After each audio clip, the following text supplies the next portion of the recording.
Later, we will finally have an executive branch and a legislative branch doing revenue forecasts, and then they have to argue about whose forecast is right.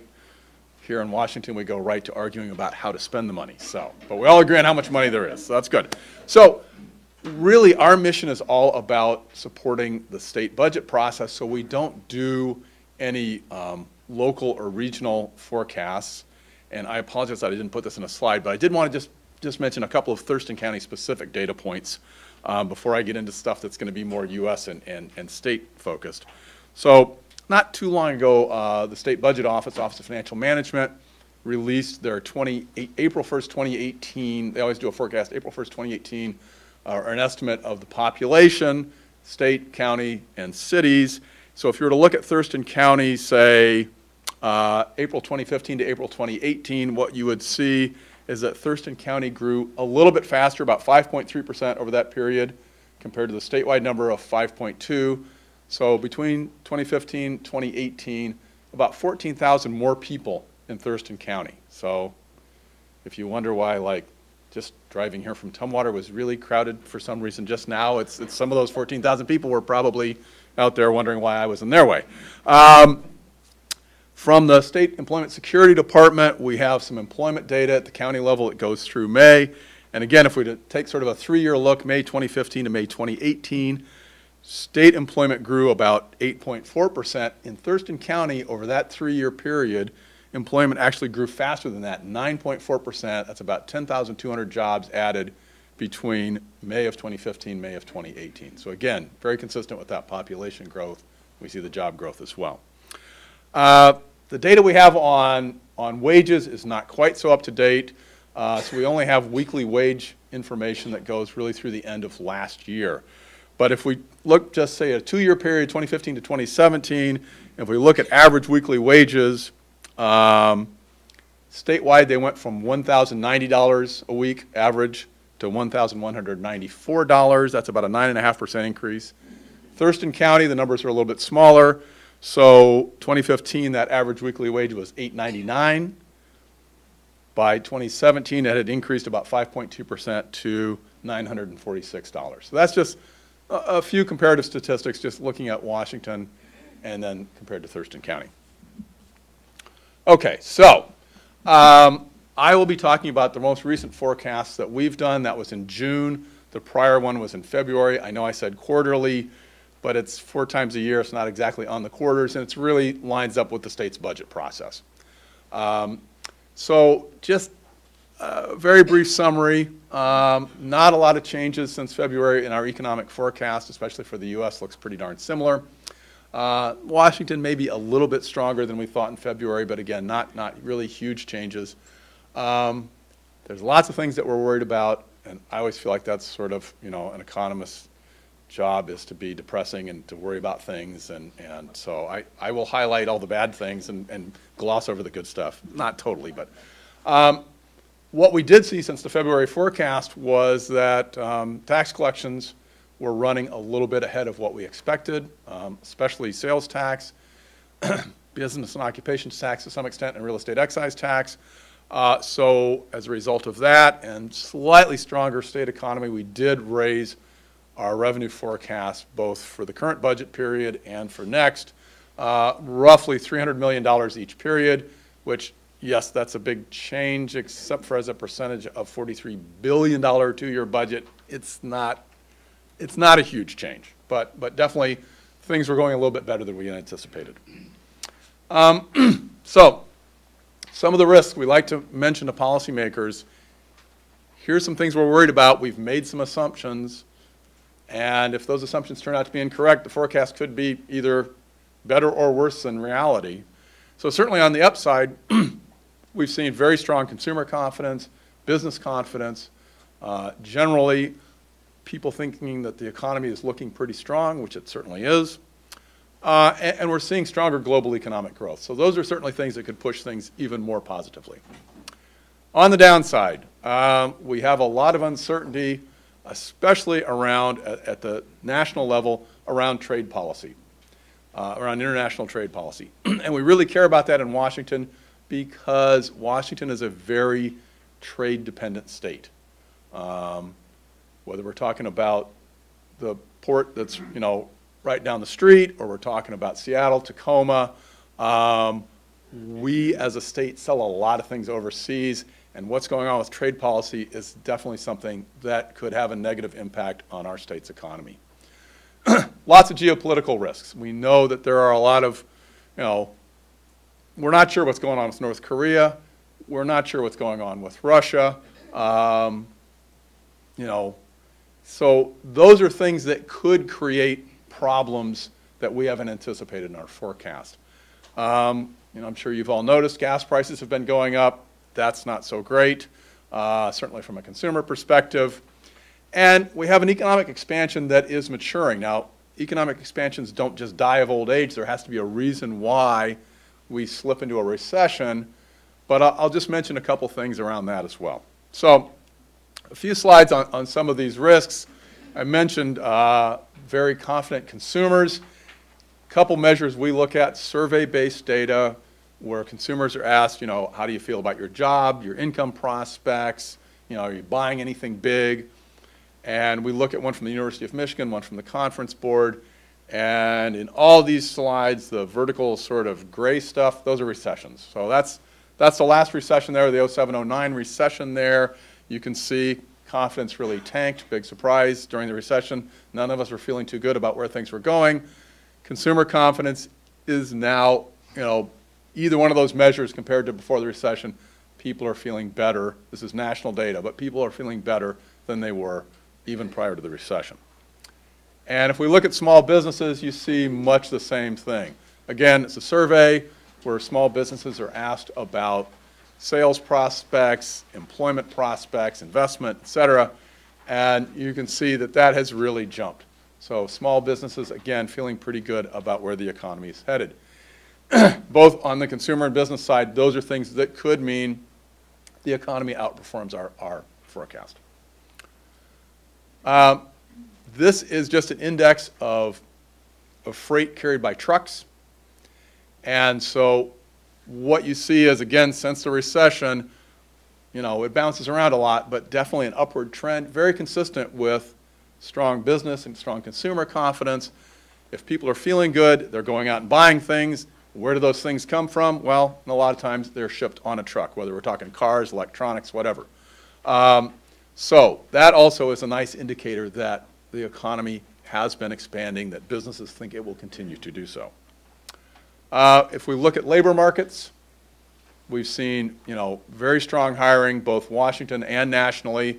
So this is average monthly employment change. So for 2018, that's through May.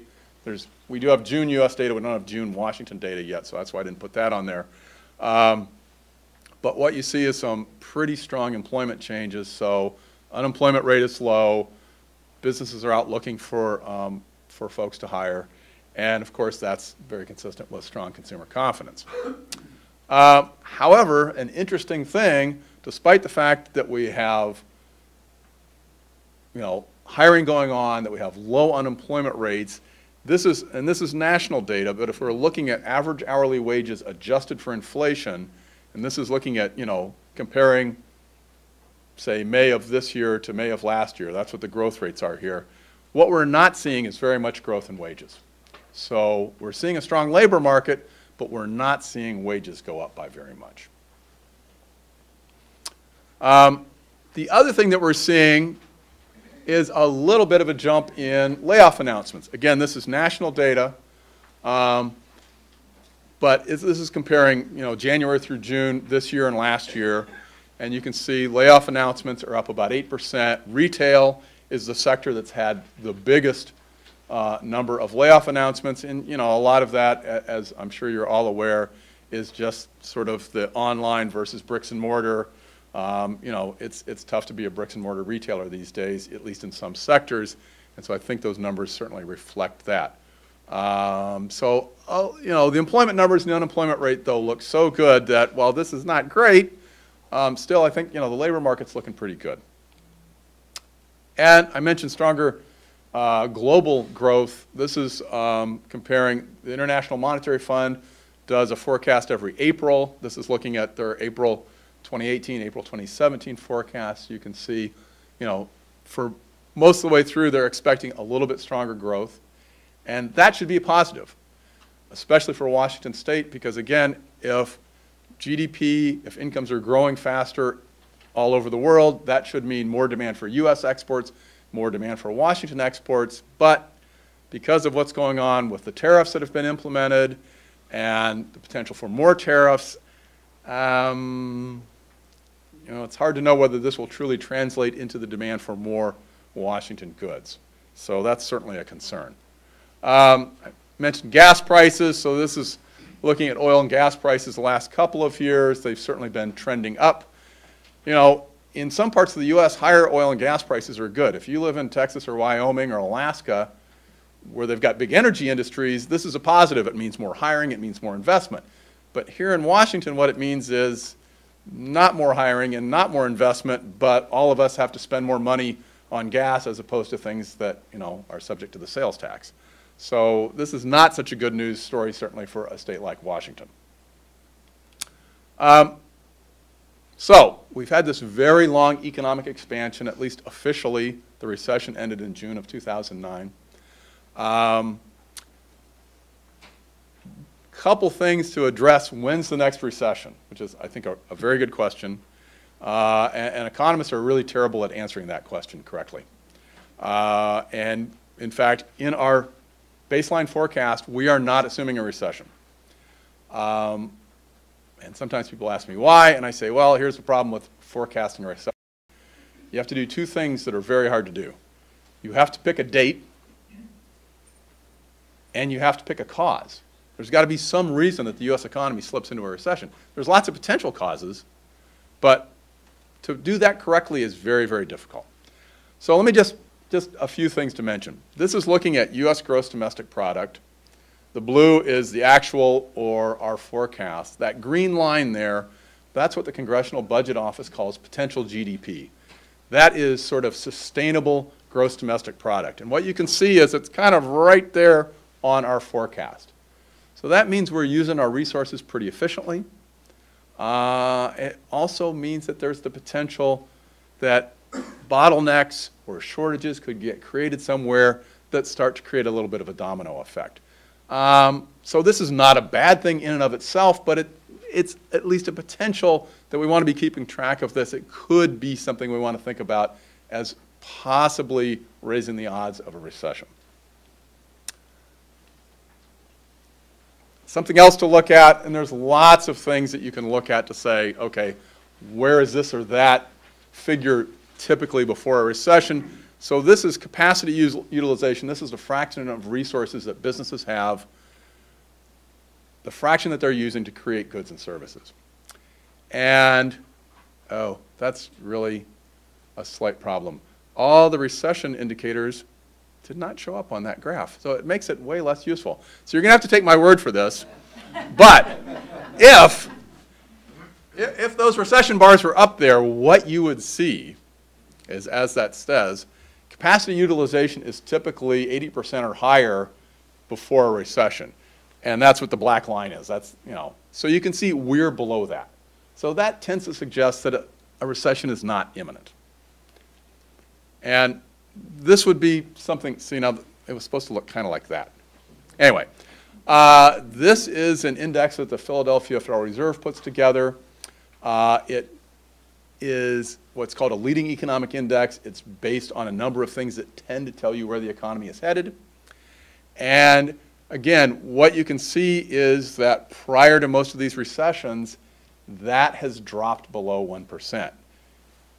Now, this data lags a little bit, so the last point we have on here is April, but we're at about 1.5% here. So again, this doesn't suggest that a recession is imminent. Now, in May, the Wall Street Journal does a monthly survey of economists, but in May they said, when do you think the next recession is? And you can see that the big winner there, most people thought 2020. Just a little sidebar there, Macroeconomic Advisors, a consulting firm that we do some stuff with, some work with. They're not being quite as specific, but they say an 80% chance over the next 5 years. Now, like I said, economists don't have a great track record at at pinpointing when the economy turns. It's really hard to do. And part of it has to do with data lags. You know, by the time we get the data and the data gets finalized, it's like, oh, we're in recession. So, now, I have way more slides up here than I probably should, so I may skip through a couple. But this one's kind of interesting, I think, because, and this is, again, this is national data, but this is looking at what the Federal Reserve calls household financial obligations.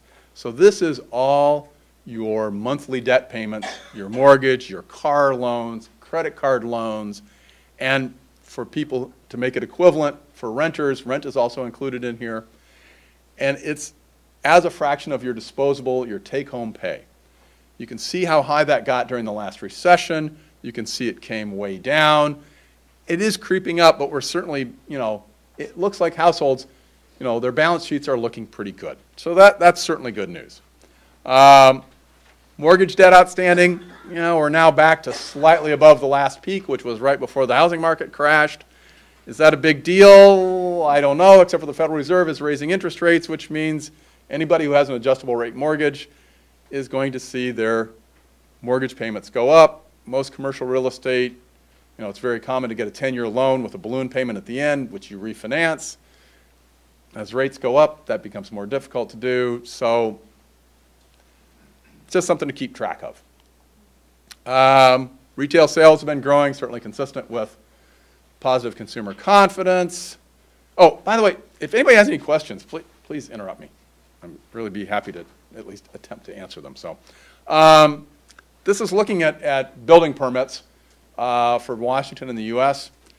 And although the Washington data is very, very noisy, what you can see is we're sort of back to residential construction activity that's consistent with before the housing boom. So before 2005, 6, 7, you know, we're kind of back to that. But look at the U.S. numbers. We're really below historic construction activity nationally. We're really not building enough housing units to keep up with population growth. So certainly we are seeing construction activity lag nationally compared to what we might think. And you know, there's a number of reasons for that. The recession, for one thing, wiped out a ton of construction firms. And the smaller ones just didn't come back. People went and looked for jobs elsewhere. They have not come into the construction trades.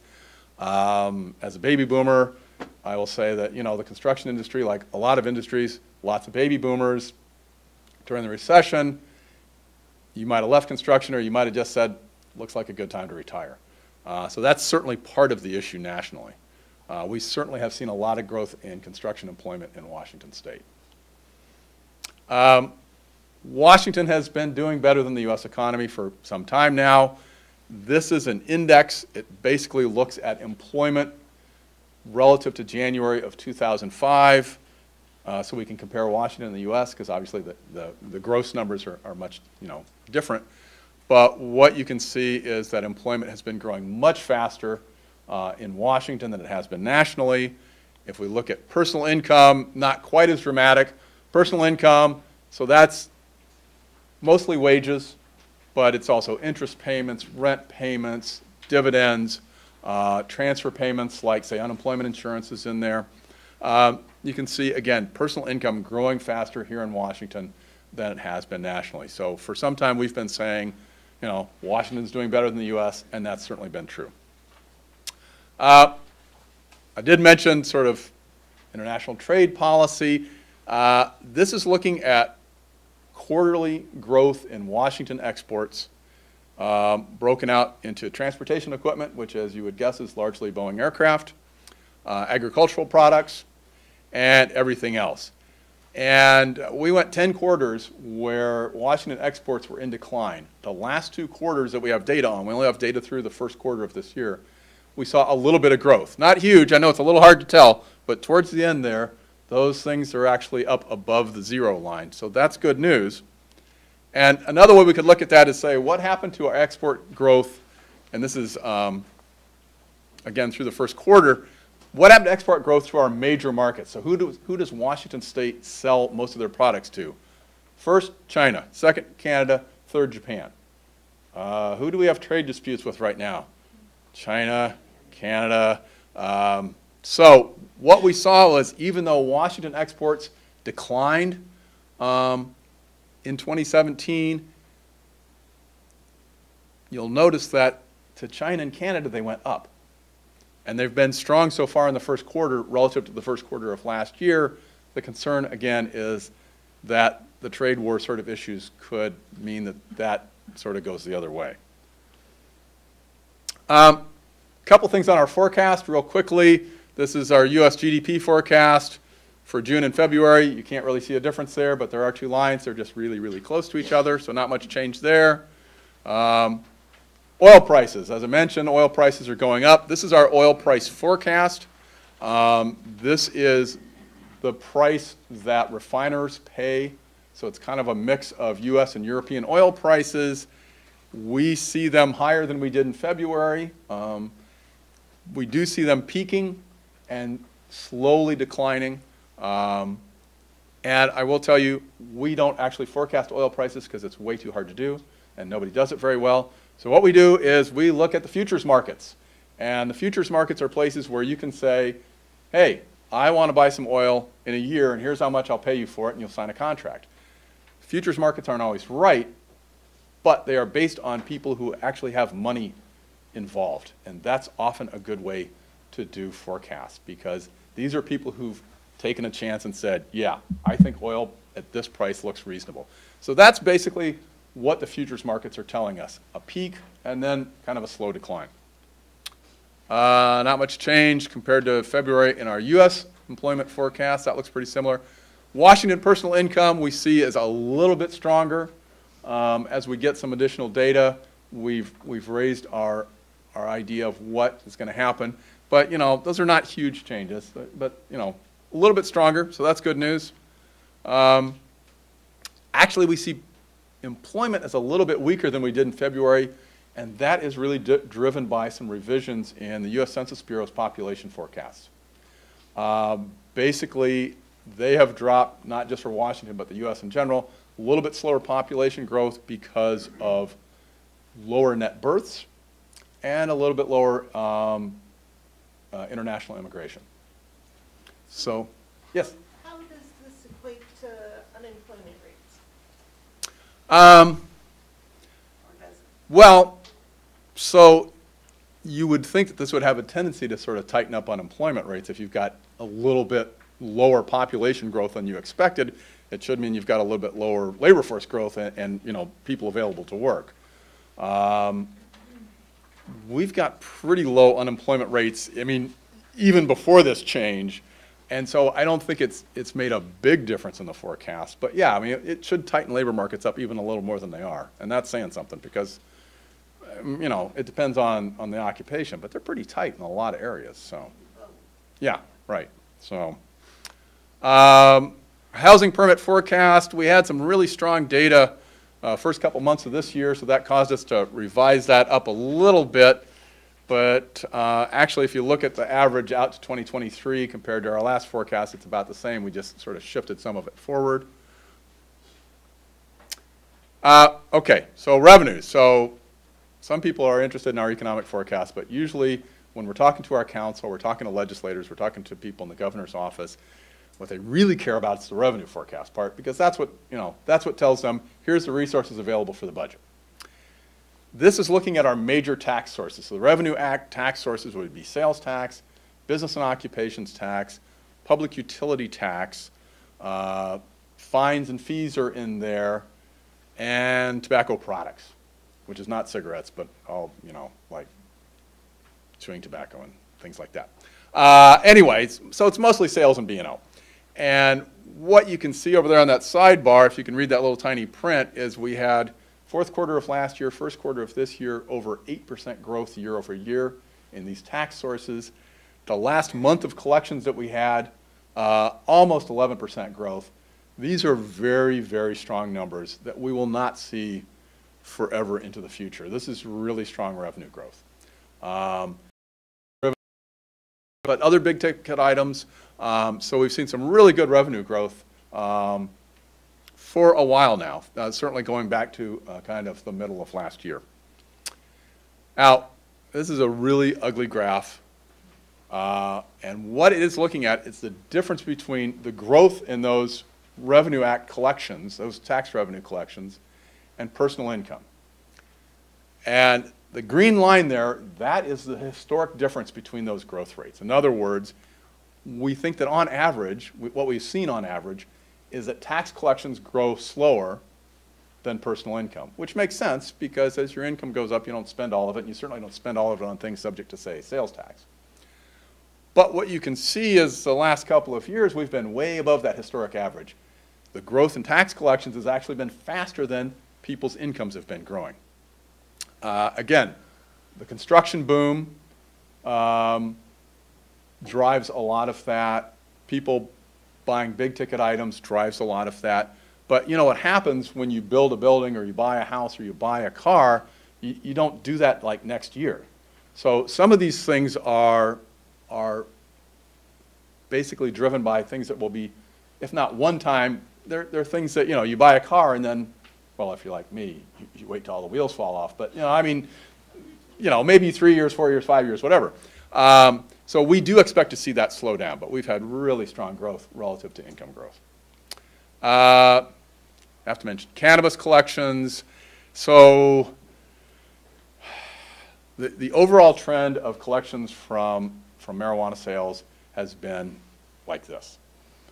But what we have started to see lately, you know, in the last couple of years, it's starting to bounce around a little bit. Our expectation has been that at some point, the growth in marijuana sales and in tax collections on those sales would start to look something like the growth of population, maybe plus inflation. In other words, once you have basically shifted the vast majority of black market sales to the legal market, you know, that was driving a lot of that growth, we believe. But once you've done that, then growth shouldn't be quite as dramatic. What we don't know is whether this kind of volatile series that we're seeing now is sort of the beginnings of that. We're starting to see this kind of flatten out and start to grow at a slower rate, or there has been a software issue. The Liquor and Cannabis Board has a tracking system, and that is what both the marijuana growers and the processors, the people who make edibles and things like that, as well as the retailers, they use that system to track plants, you know, from growth to the retail stores and to report revenues and report tax collections. And when they went out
And so that's our forecast for cannabis revenues. You know, that's a lot of money. That's millions of dollars. So $749 million for this 2-year budget period. But that's about what we get from cigarette taxes. It's a little bit more than we get from spirits taxes, all told. So, I mean, this doesn't even come close to, say, sales tax or business and occupations tax. So sometimes people say, how come, marijuana sales didn't, like fix McCleary? And it's like, well, because that's a lot of money, but it's not that much money. So real estate excise tax has been going gangbusters. This is the tax you pay when you sell a house or a piece of property or a building or whatever. The gap between the blue and green, those are really big commercial transactions. Those are at least $10 million or more. And you can see how that's really bounced around. A lot of those big commercial transactions are happening in kind of Seattle, Bellevue, office buildings, apartment buildings, warehouses. But this has been very, very strong. But you can see what happened to these tax sources, during the last recession and after the housing market crash. So again, this is another one of those things that's doing great now. It will slow down. And this is what our forecast changed, $298 million for this current budget period, and $287 million for the 2019-2021 biennium. So that's sort of the adjustments we made. But again, yes, those are huge amounts of money. And if you gave that to me, I would be somewhere else with an island. But, we're talking about, as a fraction of $49 billion. It's not, in that context, it's not a huge change. But it certainly makes the budget problems that the legislature and the governor has a little bit easier to deal with. Okay, so I apologize for taking so long, but let me just wrap up. Basically, not a lot of big changes in our economic forecast. Washington continues to have a stronger economy than the U.S.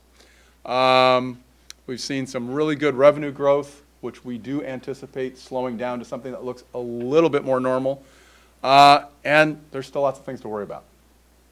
Yes? So one of the things that you kind of touched on, and I watch, obviously, the investment markets and listen to what the investment advisors are saying, wage pressure.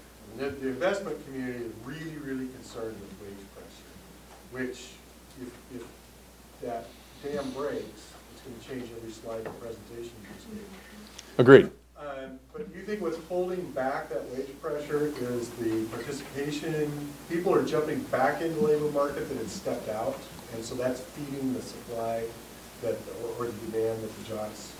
So I think there's a couple pieces, and that's certainly one. Is what we're seeing is of the new jobs being created, as you said, probably a disproportionate share of those are people who kind of gave up, and now they're looking at the economy and going, wow, I can find a job again. But those are going to be lower wage, lower skilled jobs. And so that's going to depress average wages. The other thing is, there's a lot of people around my age, or maybe even slightly older, and some of us are retiring. I'm not retiring, but some of us are retiring.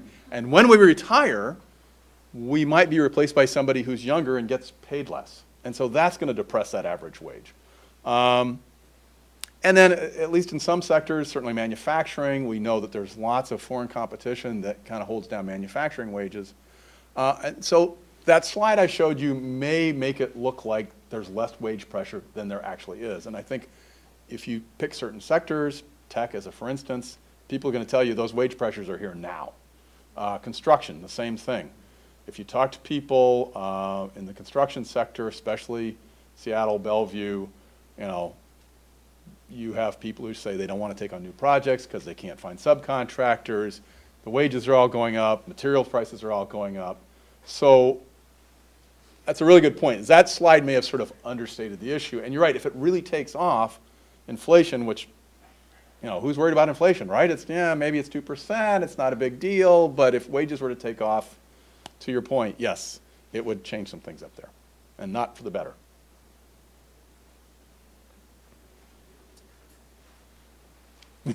Sorry. My question is related, similarly related. So are the cost of living remaining muted as well? So the wages aren't rising, so the cost of just your ordinary everyday life? You know, remaining muted? it depends where you live.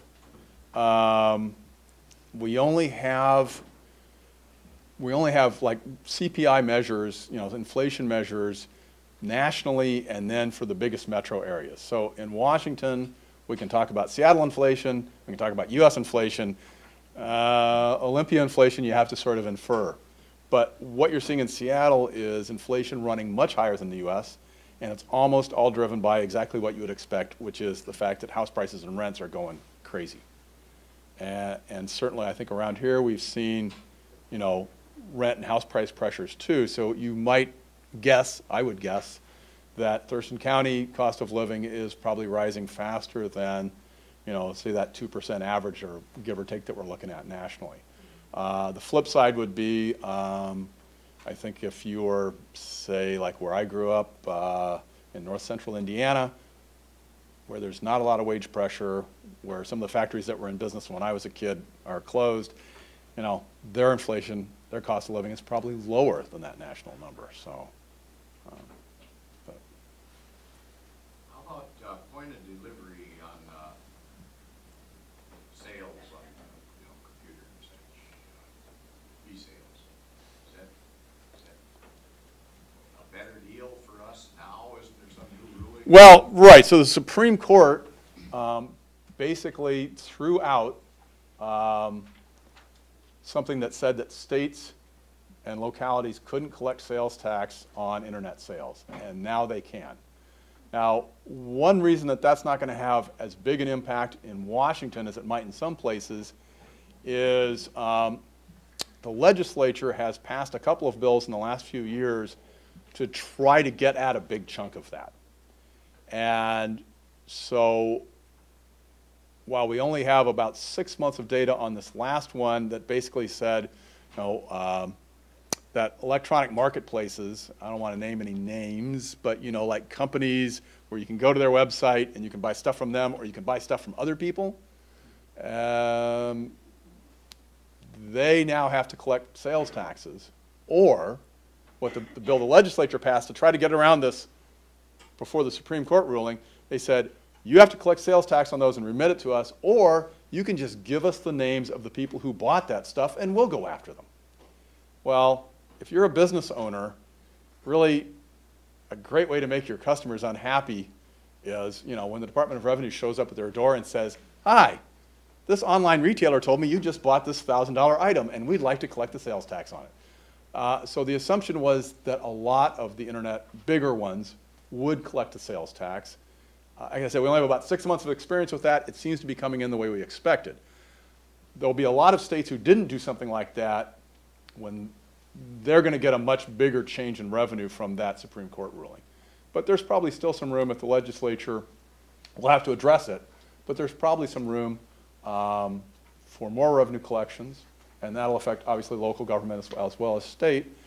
And the other thing it does is there was concerns about litigation around that legislation. Well, now that's gone. The Supreme Court has said no.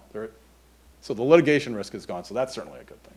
So when you say that that is coming in about as expected, we're curious about what the expectations were about the Marketplace Fairness Act, because we saw some early numbers that just seemed outrageously high, and then when we asked again, Department of Revenue and OFM, they couldn't tell us anything. And recently when we talked to the Department of Revenue and said how much of our sales tax increases are from this now that it's kicked in, they're saying, oh, none. So what are you seeing? So what we have been told by the Department of Revenue is come September, they will have a report that they will give to the governor's office, to the legislature, and that will be their sort of best shot at what we've seen so far. And so we have not gotten anything any more definitive than you have, and I'm in the same building with them. You know, but I don't work for them. I mean, the director is one of my bosses. I have 7 bosses, but we haven't gotten anything any more definitive than that. other than, you know, people, like, we're optimistic that this is working, sort of thing, so, Cool. yeah. Thank you. Not that helpful, but, You just don't know, you know, or when it was just passing, someone told us we were gonna get like $1 million out of it, and it's like, I'm not making. yeah, right. I think healthy skepticism on such things is always good, and then, you know, you're just happy when some of it comes in, Yeah. and you didn't plan on it, it's like, yay! But, Any other questions? No? Well then, you know, we'd like to thank you very much. oh, well, thank you. Thanks for asking, Doug.